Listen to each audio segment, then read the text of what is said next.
Yeah, we just started, and it'll pop up live right now, and you can retweet it. I'm gonna play the theme music.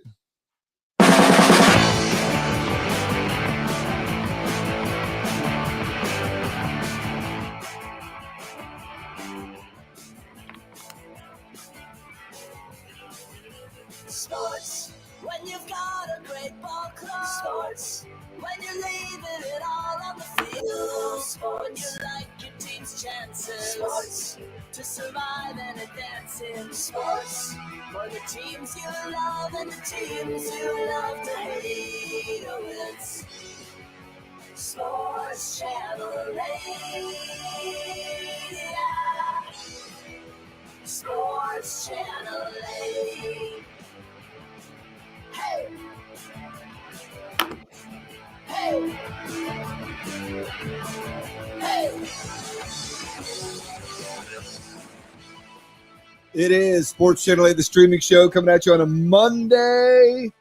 Our good friend Brendan Whitted sitting in with us. I think Josh Goodson might jump in a little bit. Sorry we missed 2 episodes last week. We may be cutting back some in the summer on the Wednesdays, and then Friday we had to go out and represent in the Sports Radio Open. 99.9 The Fan put on. We came in with a 60, which I think was tied with Joe Giglio's All-Star or Monstar crew, whatever you want to call it. He had a legitimate former PGA golfer playing with him.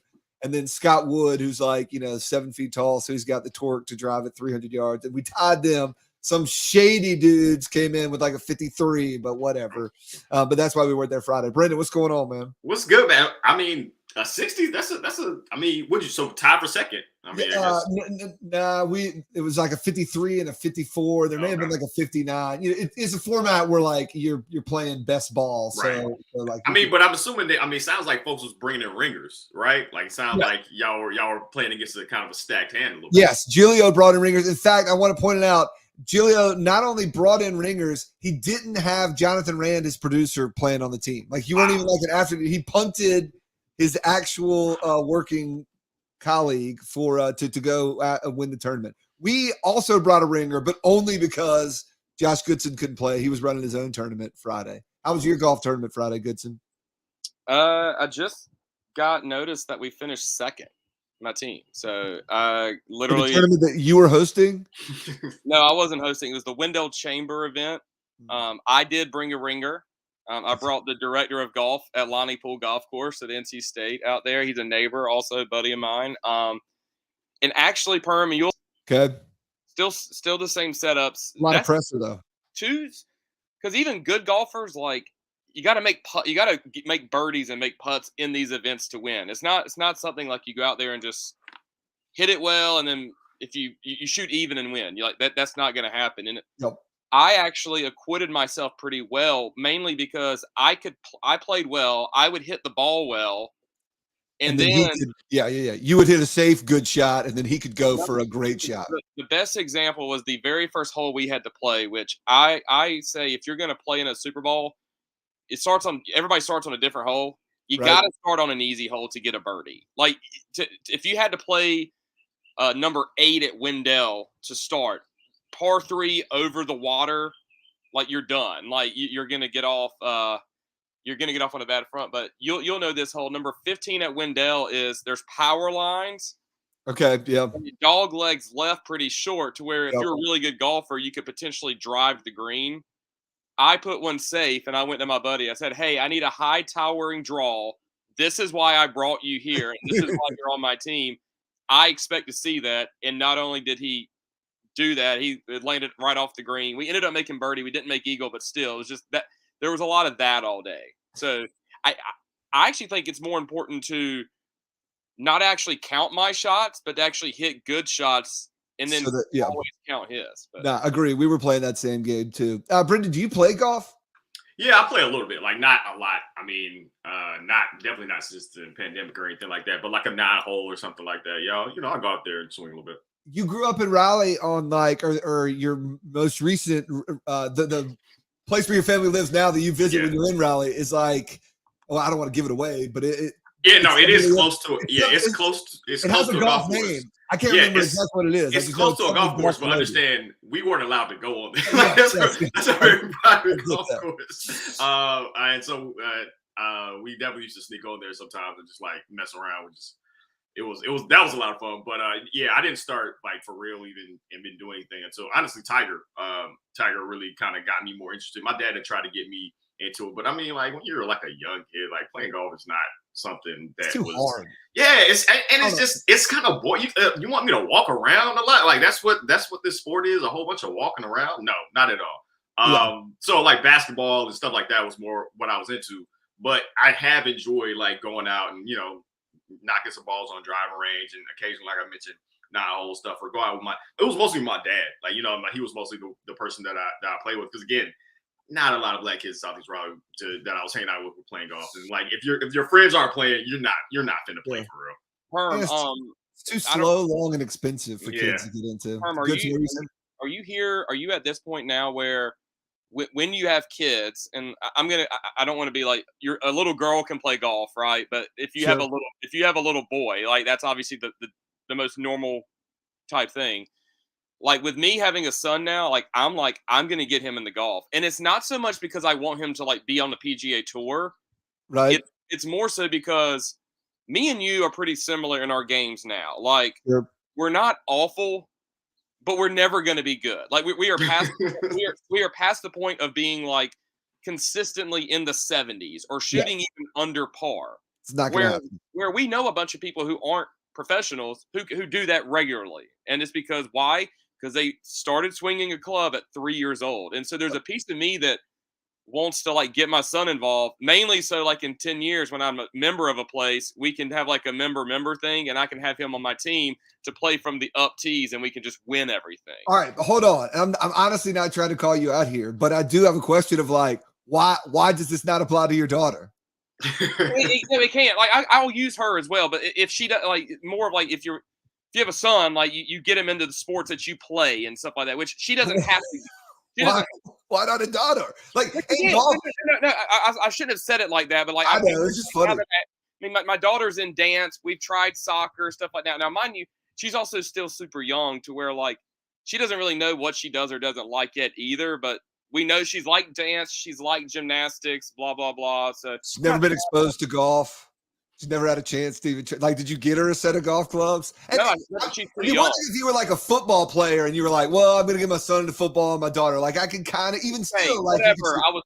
But usually, if you have a son, you get them into the sports that you end up playing a lot of, and that's not weird for me to say. You're trying to cancel me right now as being like, I need you to stop. Like, I need you to stop right now.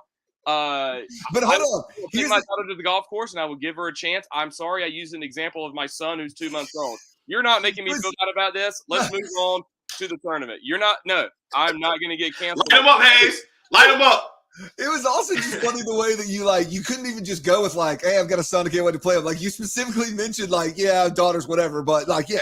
But the other reason is, practically speaking, what do we always say? Women get to cheat in golf. They get that red tee. Like you want to play a member, play with your daughter. I will get her 150 yards straight. I will get her involved as well. There's always something about a dad and his son and a dad being able to do something with his son on an athletic level that like that's something that's fun to grow up with. And now that I have a son, I feel like that's something I can grow up with. It does not mean I will not let my daughter do it. You're a bad person. How long have you hated women? I think that's the obvious question. Exactly how long have you hated women, sir? I think that's what the bad person. You are a bad person, Hayes, for bringing it up.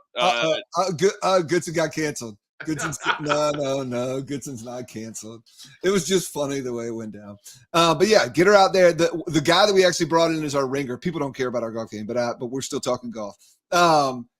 His wife would have been just as good to bring in a ringer because she is the epitome of. She's not great at golf. She's not like college level golfer. But every time off the tee, she will hit it dead straight, and it'll be 150 yards. And on some of those, that female tee, the red tee, is set 100 yards ahead of the men's. And if she's hitting it 150 yards from there, that's going to be as good as anything we can do. Well, it reminds me, next time we have a tournament, we need to kick somebody out. How was Moose the other day? How was Moose?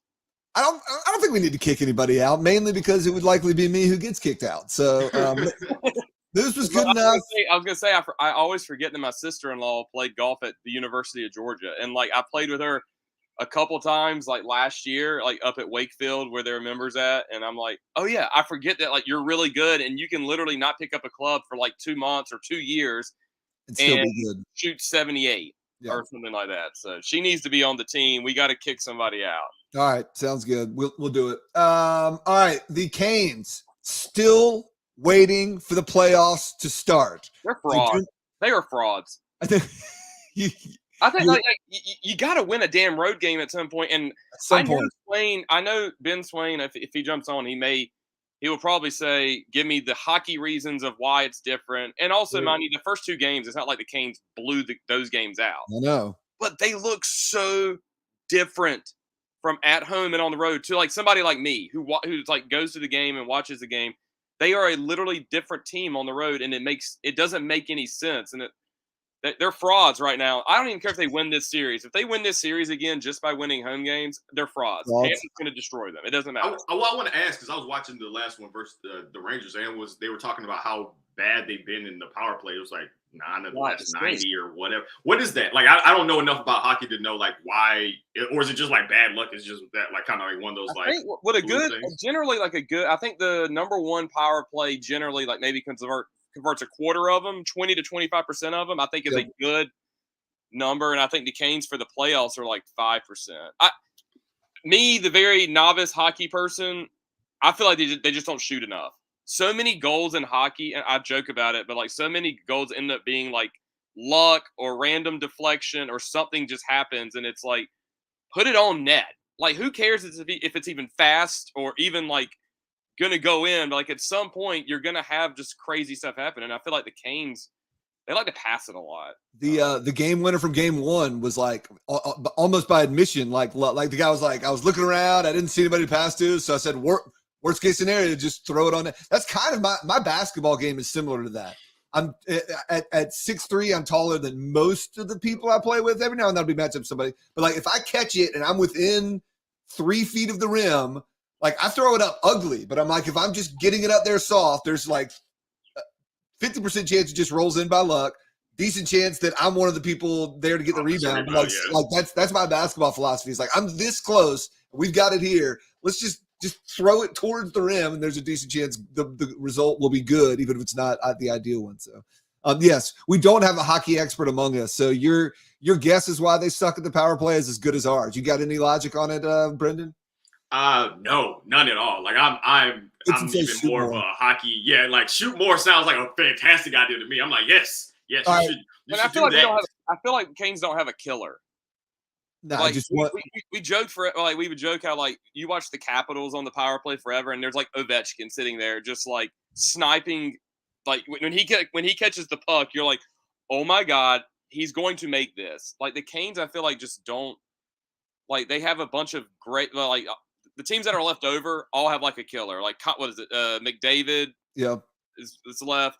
Tampa has like Stamkos and guys that have like won the and people probably I think Stamkos is actually probably like on the later years of like his like being, but I feel like the Canes just don't have that. Like I don't know, they're frauds until they went on the road. Like they stink. They actually think they kind of stink. I feel like ideally that's who Svechnikov would be. I'm not just saying that because he's Russian like Ovechkin, but I do think he has like a hard slap shot. But like, yeah, I don't think a lot of their partly because as we've talked about, like they at times they've been good at the penalty at the power play, and at times they've hit a lot of posts. I don't know if that's just Sturkin guy is lucky or good. That was one of the questions I was going to ask. I don't think he's good.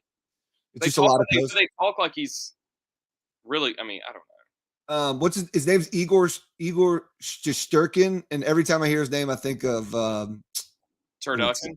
Team America World Police, the Turkistan. Like for some reason, that's all I hear when I hear that guy's last name, Shesterkin. That's a deep cut right there. That's I don't know why. Turkistan. I don't know why it goes there. So we play again tomorrow night. We'll lose on the road, and then we're back Thursday to win at home.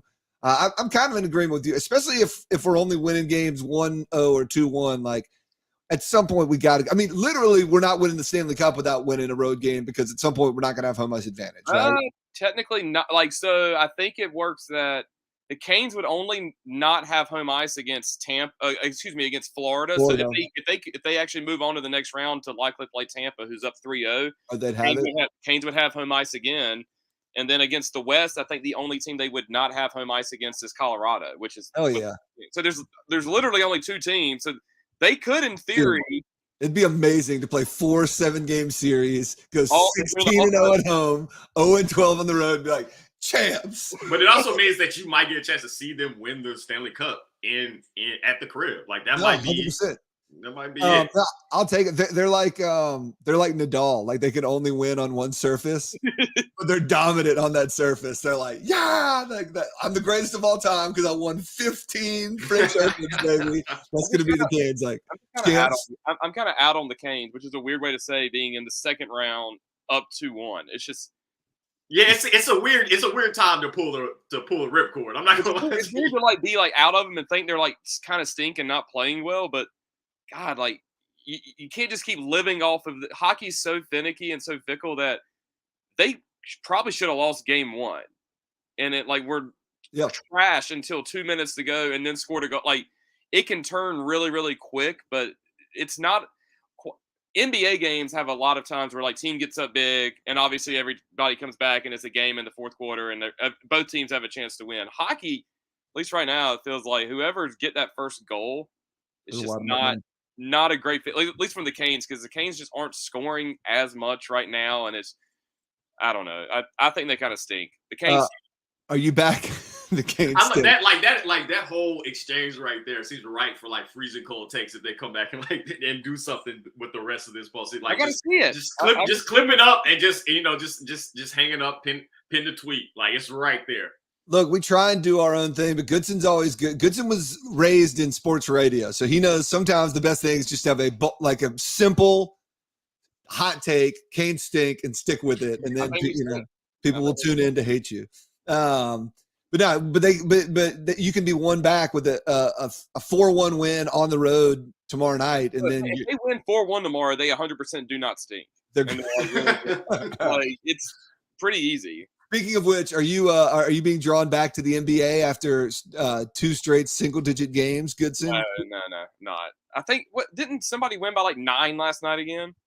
Yeah, Golden State. Doesn't count. Beat them. It doesn't count. It has to be like a one possession game. Like, BG's not on today, and he hasn't been on in a week because he's been banned until there's actually good NBA games. There hasn't been a good NBA playoff game in like the whole playoffs probably. Last night was entertaining. It wasn't what that like was back it, and was it good at the end? Like was it within? I mean, it was.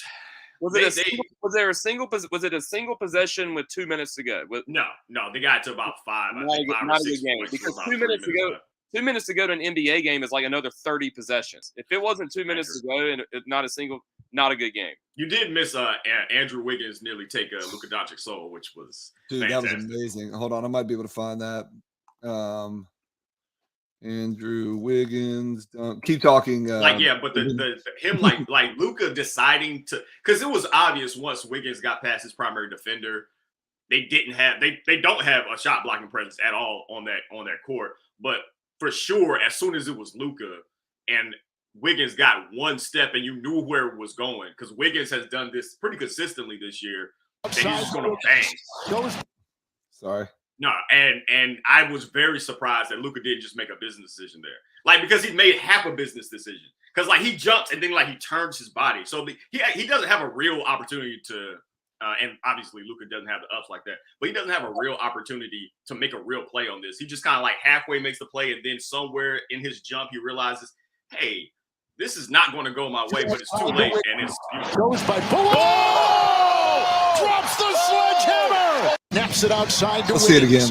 Goes by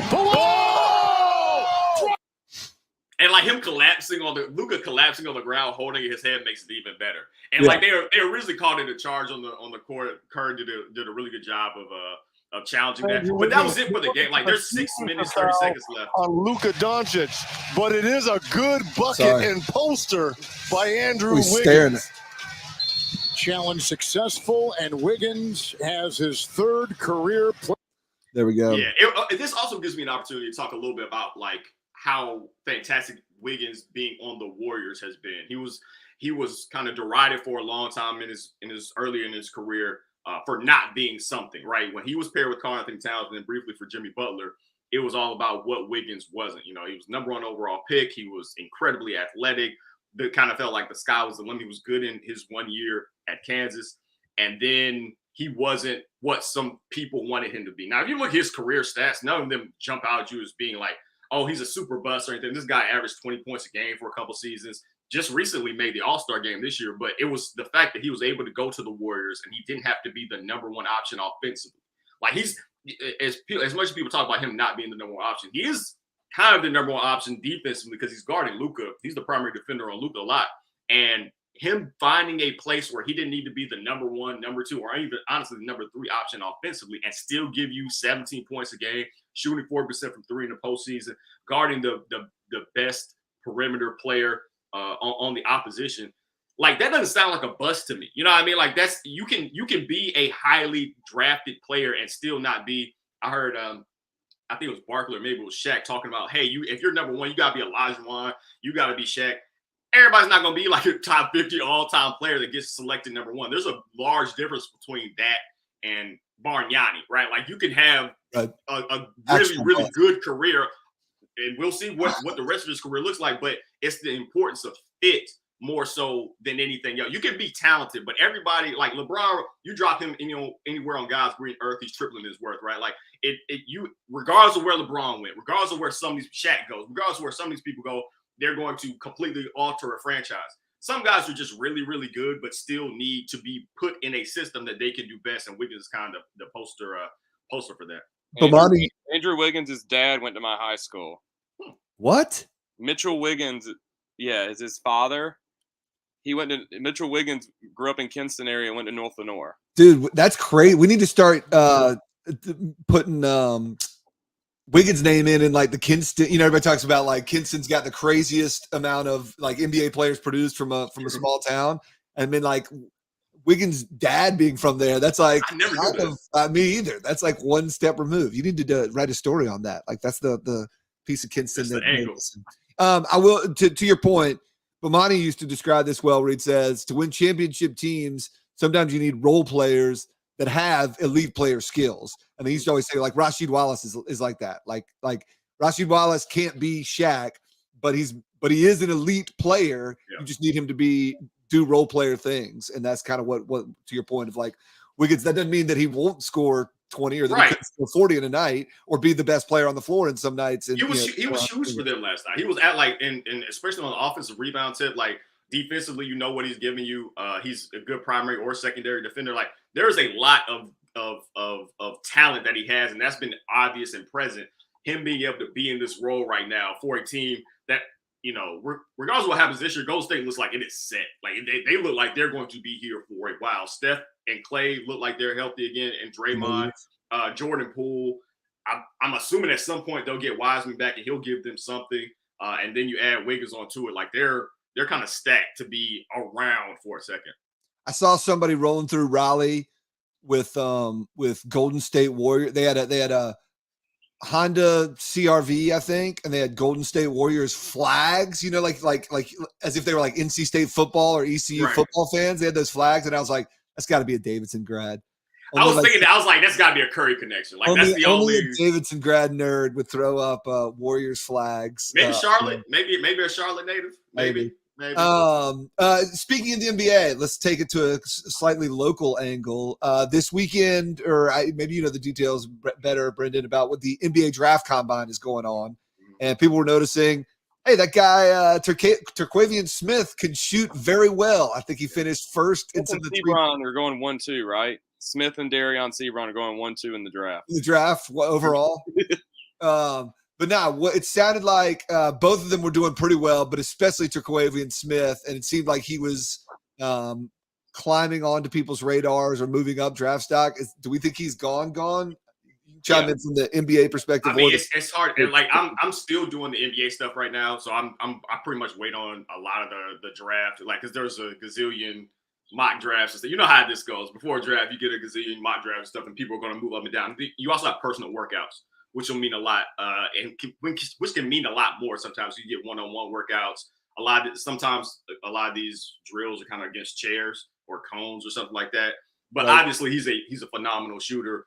But if you finish at the top of any sort of of any of these kind of metric sort of things, you're going to at least give yourself an opportunity to be drafted. I love the fact they've given players more time to stay in, that they can consult with teams and even talk a little bit with agents to try to figure out what exactly is going on. I hated how it was previously, where it was just kind of like you got to read kind of the writing on the wall as a college student by yourself with no real sort of feedback. I'm glad that they gave them a little bit more so that they can make more informed decisions, because this is obviously a big one. But his shooting was something that popped up even on my timeline several times, of just kind of like popping and maybe surprised some people about how well he was able to do. There's also a thought where two things. A, he's either coming back to state or he has to stay pro. He's not going to transfer, so that's kind of one bit. You can transfer, but you can't transfer without sitting out a year anymore. So that's kind of one thing to keep in mind. There's another thought that a guy like him may stay in even if he's still fringy, just because you don't want to put anything bad on tape. Like his rawness and athleticism and like upside is kind of his whole stock. Now he's went and backed it up in the combine, as you're kind of showing. So there could be drawback to coming back, which it kind of sounds stupid to say that, like, well, don't go back and like shoot 35%. But like in this game and this type, what you're trying to do of getting drafted and such, he may be better off of staying in, even if he doesn't think he's going to be picked in the first round. He could have a stock maybe fall next year if he comes back and just doesn't play as well, which is kind of silly to say, but that's part of it. It's not silly to say, but also remember, we were just talking about fit, right? Like a guy like Jordan Poole. If Jordan Poole he got, I think it was a 28th pick. He was right at the back end of the first round. If he gets selected by a team in the top 10, which if you're redrafted now, he obviously would be, but if he gets selected by a team in the top 10, you might have way too much put on him way too soon. And like what that first contract is important, but it's really that second contract where you start really making bread. So if you can get into a system where you're not required to do as much, you don't need to be the point person and run this whole offense and try to revitalize a franchise. And you can just be a part of a good team, good culture, good coaching. That might end up being a more valuable time period than just being, getting drafted super early, and then being put in a position and being maybe exposed as something that you're not early in your career. And is Sebron? What's the thought on him? Wait, is that the? Yeah, I was about. Wait, go ahead. He's gonna the thought is he's probably gonna stick around, even if he doesn't get drafted. He's old. He's like 22. So the thought is kind of on the other end. It's like, well, he has nothing else really that he can put on tape that's gonna change his stock from what it might be now. And so if he's not drafted or picked up or G League, I'm sure an overseas type scenario is kind of his from the NC State perspective. Now I have no clue about him from like a draft prospect and all. Yeah. I didn't realize he was that old. I didn't realize he was. I was just about to ask about how old he was. Okay. All right. A couple other things. We had a golf major this weekend. Goodson, was that a good finish to watch guys fall apart down the stretch instead of watching guys thrive down the stretch? I mean, you did have to have a playoff, so Justin Thomas got it done there. The more I don't know. I still like to see a car accident. Like you still like to watch the NASCAR race to see the big one type deal. So there's some value to that. I actually enjoyed most of the tournament, especially Saturday and Sunday. I like to see carnage. I like to see occasionally, like, I think only like 12 guys actually finished under par. So there's a thought of that. I thought some of the holes kind of stunk. Like, I don't need to see 4 250-yard par threes. It's like the same type thing, but no, it was good. It was a good finish. I'm glad the Wake Forest kid did not win. I'm just glad. Wake fans. I saw this stat where Wake's been owning state. Are you just bitter about this? Like they swept them in baseball this weekend. They beat them. Yeah, it has 100% to do with me. Yeah. They've been Wake went 6-0 this year against state in basketball, football, and then swept them in baseball. So I didn't need Wake to have like something else to to be happy about. Speaking of Will Zalatoris, let's take a second and look at this confident backstroke here. Yeah, it's gross. He does like a figure 8 in the back. Dude, it's amazing. I mean, that's there was another one from a major a year ago when he did like this super quick. That it was like the guy just does not look comfortable putting. So, but at least he's changed that haircut. Brendan, I'm always surprised by the number of sports that you seem to watch and know well. Like I'll find you tweeting about soccer, Formula One, I believe. I haven't for real gotten into Formula One. But like, yeah, this is my first year watching EPL. Decided to be an Arsenal fan. Yeah, and that last day was dope. Yeah. So my question is our golf majors did you watch the PGA Championship? Is that something that I watched like the first 2 days. Once Tiger got out of it, I kind of lost a lot. I was kind of tangentially following it. I honestly, once he retires, I don't know how much I'm honestly going to watch. Like, because that was the thing. I mentioned my father earlier, but that was kind of the thing that he had introduced me to. And then when Tiger started playing and was pretty dominant from jump, my entire family was watching, and so like that's what made me start playing, and that I took more interest in it. And so like when he's not playing well, it's not fun for me to watch him. He doesn't have to win everything, but like when you see him physically struggling, and that was obviously what was happening and what was going on. He's physically not the same person. I was proud that he was able to make the cut, which was really, really surprising. But once I see him kind of like limping around and stuff, it makes it less fun for me. He needs to shut it down until he doesn't need to play the U.S. Open, because that's going to be tough. He's probably not going to win. And Hilly, but the British Open is at St. Andrews, all flat. He loves that. I think he only needs to play Masters and British every year. I feel no. I mean, I'm not in on that. And he's not going to be. He's only doing this because I think he's just playing in the majors because he can, and he's obviously got enough game to at least make the cut. And so it's like we a lot of people want to get on Tiger of like, oh, just making the cut. It's like, yeah, but like Scotty Scheffler didn't make the cut. Yeah, there's a lot like Scotty Scheffler just won the Masters and he was the number 1 player in the world. Like there's still some value in getting out there and like grinding around and such, and he's still got it. I mean, I do think at some point, getting away from this year in particular, he probably would get back on his like very normal limited schedule of I always play the Memorial, which is like next week for Jack Nicklaus, all the majors, and then like 4 other tournaments throughout the year. But this year, I think he should just shut it down at least until the British. He'll go play the British Open 100%. He's not going to miss St. Andrews. Can you be a Justin Thomas fan? I like him. What do you like about him? I mean, now that he's won 2 majors, I feel like you can be like, oh, okay, like that puts him in like another category of like, but like ultimately, I don't dislike him at all. I find him to be lacking in like stuff. Stuff like I've gotten a little bit more, but I've got way more into golf in the last year or two, mainly because I'm in like this gambling pool that we have to pick the tournaments every week. So like I am watching like random tournaments and watching like the Thursday random tournaments. And if you get off of the coverage of like the main CBS broadcast, which is it's hard to watch. It's kind of hard to watch the golf tournament because it's so moving parts. But if you go watch like the featured groups that you can get on like ESPN Plus, those are like just following Justin Thomas and then just following Tiger, whoever, and you can hear the interactions between like him and like his caddy, and his caddy's pretty cool. The old Phil Mickelson guy now, Bones. Yeah. So just hearing them talk through shots, like there was one instance on a shot on Friday of just like he kind of sounds like us out there, and then like his caddy's like, well, I don't think you should do that, and then he chose to club it as caddy did, and he hit it well and such. He resonates a lot. He's a lot more to pull for than just. All right. So I did like the way he was standing up for the PGA Tour, and all this Saudi stuff that's going on, and he's kind of like, "Nah, we need to be on the tour." Like all the guys that still feel like they have big things to win and compete for are all in for the PGA Tour, and he's been one of the more outspoken guys for that. I'm in. You're making the case for him. Maybe I'll watch an ESPN Plus.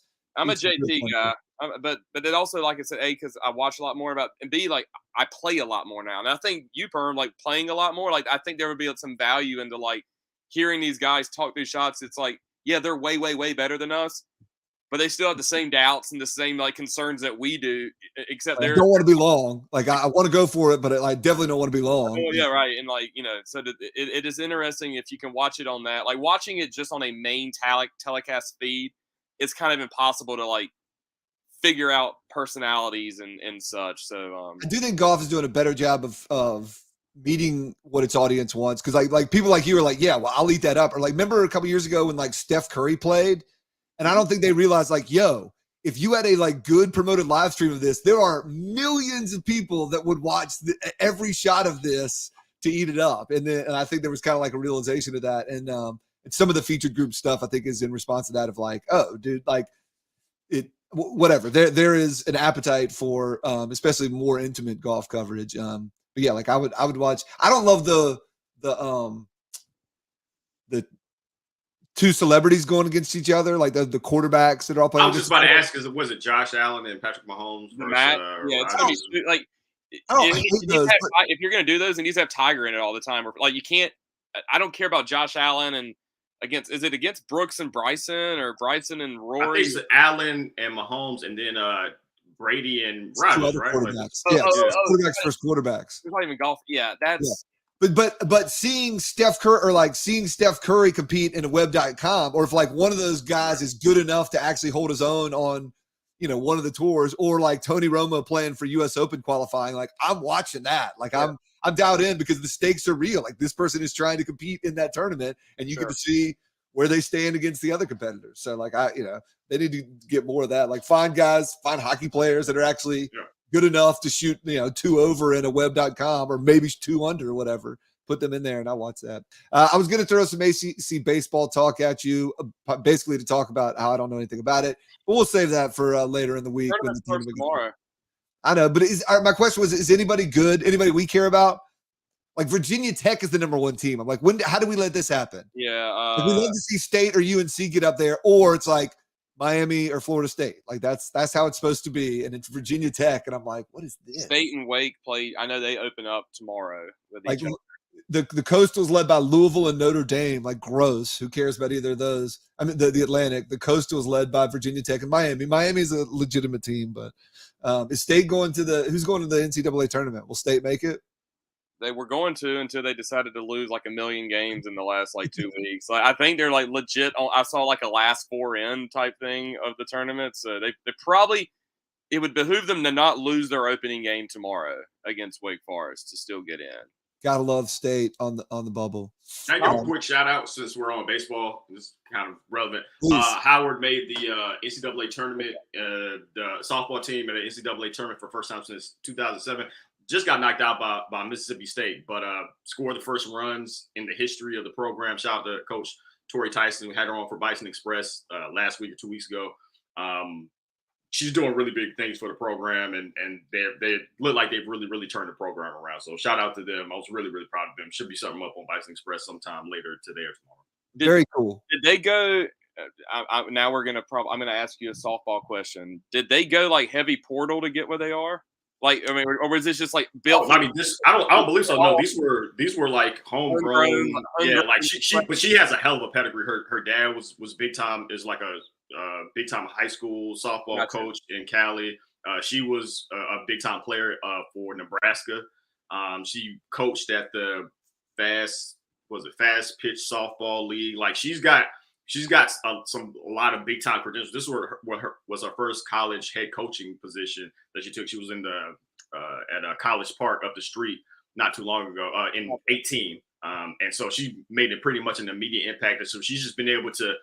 I think a lot of what she's done is like when Cutcliffe got to Duke, where they were just like, hey, there's just some stuff here that y'all are not comporting yourselves in the way that you need to be if you're going to be any sort of competitive. And she cleaned a lot of that stuff up pretty quickly. And now you're starting to see some of the results of that. Because my brain in this like NIL world now is just automatically like, if someone got good, like, is it? I mean, because it's just. Well, she had the freshman MEAC Player of the Year on her team this year. Like, no, these are people that she was, in recruiting and in their living room type. Yeah, she's a monster. She's a real star in the making. And you said her dad was a softball coach? Mm-hmm. I don't know his first name, but yeah, he was in California. Well, it's good that he, got his daughter into the sports that he played. No, too.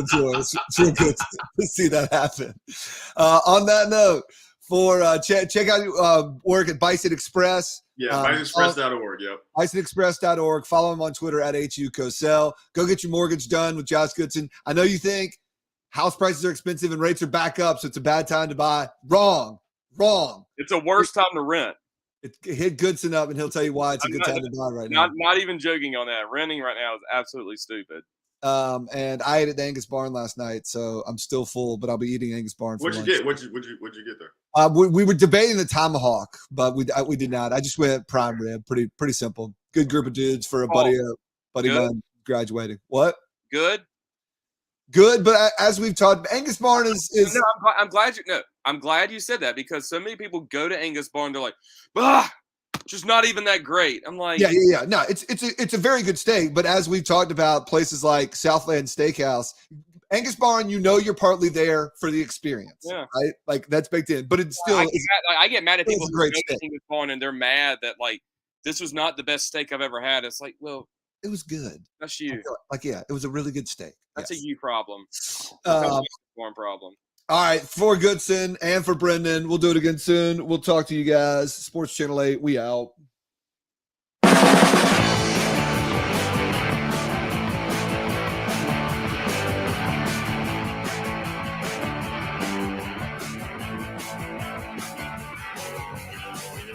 Sports, when you've got a great ball club. Sports, when you